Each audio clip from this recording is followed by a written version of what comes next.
quick question for you. If three ghosts showed up tonight and told you the truth about your love life, would you want to know the answer? Because that's exactly what the tool today that I'm going to show you does for you. This is my Relationship Forecast Simulator. It's an AI tool that runs the ghost of your past, your present, and your future. And it's for any relationship scenario, and it gives you clear action steps. Love should not be this hard. I'm Alison Verge, a strategic love engineer, and for 20 years, I've studied what makes love last in the real world. I help singles and couples build fulfilling, deep, connected love that fits the real world, their real life, without losing themselves. In a second, I'm going to show you how you can run your own real life scenario and demo this tool with one of the most common crossroads I see. So I'm going to choose. I'm trying to decide whether I should start dating again or not, because a lot of my clients actually have given up on dating. When they first come to see me, they're like, I don't know, I'm sick of it. I hate the dating apps, but I'm considering it. I hear other people are telling me, come on, like you're getting older, you don't want to be alone forever. My family's pressuring me. So I'm thinking of giving it another shot. But I really not even convinced there's any good connections out there. I'm fine on my own. So that's the scenario we're going to run today. Before I even get into this, I want to really clarify that if in any way you're in an abusive relationship, coercive relationship, anything along these lines, this is not the tool for you. I want you to go and seek professional help of some kind. That is really, really important. So in terms of the tool, there are two different modes that you can use. Classic mode is your data-driven analyst. It asks you questions, it selects your life scenarios, it's things like moving in together, career changes, whether you want to date or not. And then it gives you exact probability percentages, risk ratings, strategic recommendations. Think of it like business forecast meets relationship strategy. Then there's your ghost mode. And this is kind of like your mystical storyteller, where it asks you the same questions with the same probabilities, but it presents you with these three spirits, as I said, your past, your present, and your future. The past ghost tells you the patterns that you've been repeating. So the patterns that you have been dragging into relationships. So what is like kind of like an unpaid invoice, what just keeps going on and holding you down. The present shows what's true right now, the signals you've been minimizing, rationalizing, or over-explaining. It's your current kind of instability. And the ghost of the future shows where is this heading if nothing changes, and what happens if you make a different decision. So this isn't fate, it's a trajectory you're currently on. And the good news is you can change things. So this is what happens if the pattern stays the same, or if you change the input. So it's really fun to play with. So you can keep doing it and just change things up. So we're going to dive in. And as I dive in and test this out, what I want you to do is to be thinking yourself of what kind of scenario you can test in your life. And there could be a few. Maybe there's a couple different scenarios, a couple decisions that you're thinking about. So like I said, there is even things like a career change, a location change. So some are even a little bit outside of the relationship specific decisions. So let's dive into it. So here we go.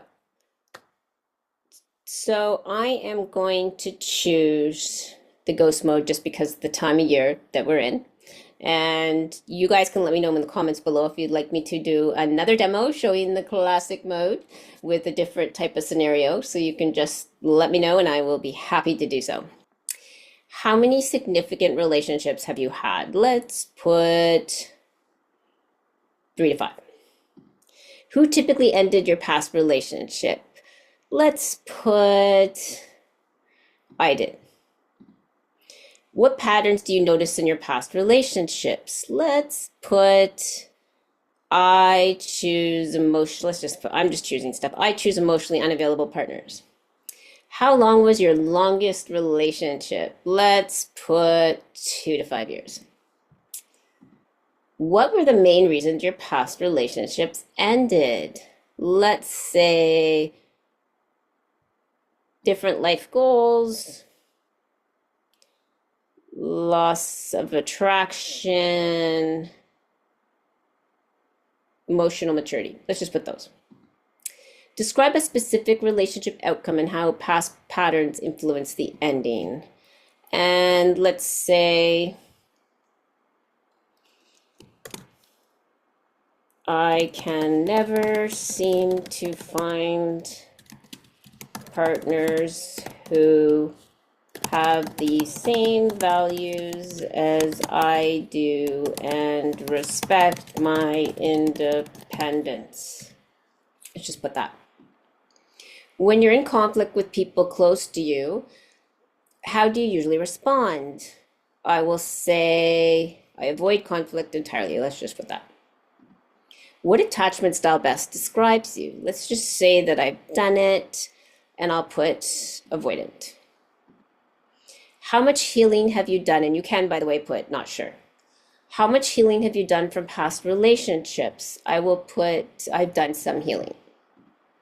What childhood experiences shaped how you think about closeness and love? I'll put divorced parents, I'll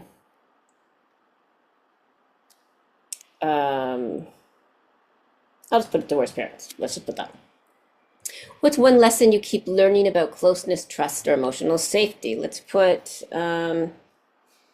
need to take time to oneself to process before reacting.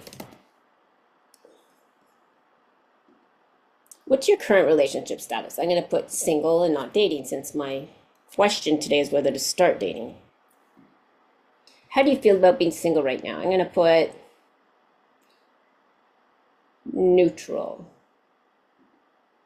What's working well in your emotional or social life right now, even if you're not dating? I'm going to put I'm enjoying my independence.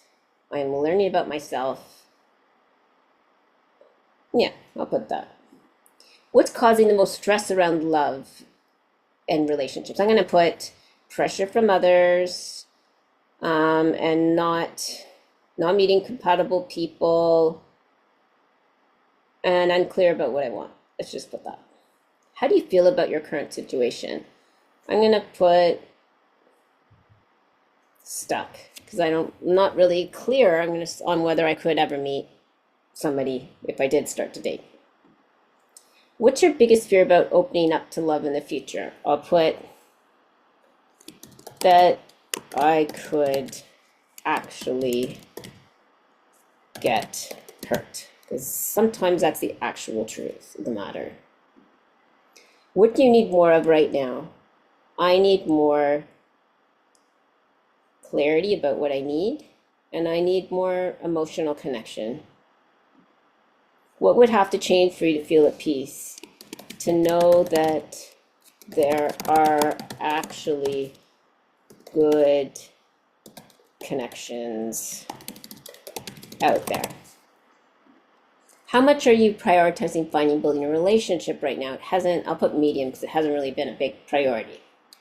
What's your gut telling you? That I need to make this more of a priority in my life and be more positive. What timeline? I'll put next 3 to 6 months timeline. What does your ideal relationship look like in 2 years? Travel, fun, intimate, social with friends. I can't type. Friends and family. I'll just put that. What are you willing to sacrifice for love? I'll put geographic location and personal hobbies. That's about it. What are you not willing to sacrifice? Nope, my values, my career, my independence, my family, my mental health, my sense of self. Not willing to sacrifice any of that. If you stay on your current path, where will you be in 2 years? Perhaps lonely. Are you facing a major relationship decision? Yes, I am. I am facing a decision of whether or not to start dating again. What's the primary pain point driving this decision? Pressure from others and slight worry that I may be alone forever. Next. If you could see your future, what would you most want to know? If I will find love and be happy forever. There, done. Let's see.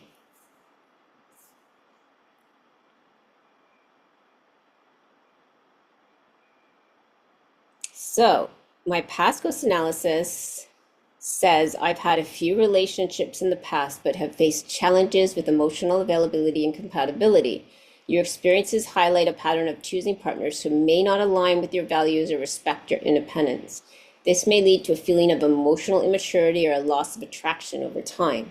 I may have a tendency to choose emotionally unavailable partners, which can create a cycle of unfulfilling relationships. I might find it challenging to connect deeply due to avoiding conflict, potentially leading to unresolved issues. Oh boy. One loop to watch for is that I feel frustrated by a lack of compatibility, so I question my choices. I withdraw from dating altogether, and I reinforce the belief that good connections are hard to find. Presently, between chapters, I'm processing what was while preparing for what could be. I haven't had a serious romantic relationship yet, and I'm not actively dating right now. I'm in more of a foundation building and self-understanding phase. I'm navigating this solo season with mixed emotions. So my stability score is 48 out of 100. I'm in a neutral zone, neither desperate nor deeply fulfilled. Clarity about what I want would serve me. So, compatibility drought. This area requires my attention based on my current situation. I'm navigating uncertainty. This area requires my attention based on my current situation as well, because I'm uncertain. And immediate opportunities are that I'm intentional self-development. An actionable step I can take right now is to really self-develop in this area and to build my life first. So an actionable step I can take, and it will expand on this in the report. So possible futures in the next 3 to 6 months is intentional partnership path, which has 45% probability, which is I focus on becoming the person who naturally attracts the relationship you want, which is actually so important. You need to become the person that you want to attract. You can't expect someone else to fulfill everything you want if you're not that yourself. So when you meet someone, the connection develops organically because you're both clear on what you're building together. So alternative paths are solo journey paths. So that's 30%. I remain single by conscious choice or circumstance, deepening my relationship with myself. And this path offers knowledge and independence that enriches my life. Or there's the pattern repetition risk where I enter a relationship that feels familiar but problematic with past dynamics. The initial chemistry is strong, but fundamental compatibility is questionable because I haven't dealt with a lot of the issues that are kind of repeating the cycle of why things are not working. So the next 7 days, the recommended actions are to make 2 specific lists, my non-negotiables and my nice-to-haves for my next relationship. Identify 1 pattern from past relationships that I'm actually working to change in myself. And number 3, take 1 small action towards meeting people aligned with my values. So let's look at the full report here. Full report, my most aligned path is an intentional partnership path. So I focus on becoming the person who naturally attracts the relationship that I want. And then when I meet someone, the connection develops organically because we're both clear on what we're building together. That's very smart. The highest risk is to enter a relationship that feels familiar but repeats the old relationship problematic patterns. And it's just never works, to be honest. So my future holds multiple personalities, from intentional aligned partnership to continued meaningful self-development. But the path I choose will be determined by the clarity about what I genuinely want and the patience that I have to wait for true alignment rather than settling. So there's recommending that I spend the next 90 days getting ruthlessly clear on what I want in a partner and what I bring to the table. Write it down, then actively create opportunities to meet people while uncompromisingly maintain my standards. Don't settle for chemistry without compatibility. So that's the scenario. That's the simulator. Like I said, classic mode will give you kind of a different breakdown, and you can test all different kinds of scenarios. I'd love you to try it out yourself at lovemasteryiq.com/ghosts. I will put the link in the comments below. Love you to subscribe, please do. I'm just getting into the kind of AI combined with relationship coaching space, so I'd really love you to help me out by subscribing. And if you'd like me to, as I said, test out some more scenarios using this, and I have lots of other tools coming, please let me know in the comments. But again, I will put the link below. So thank you very much for watching.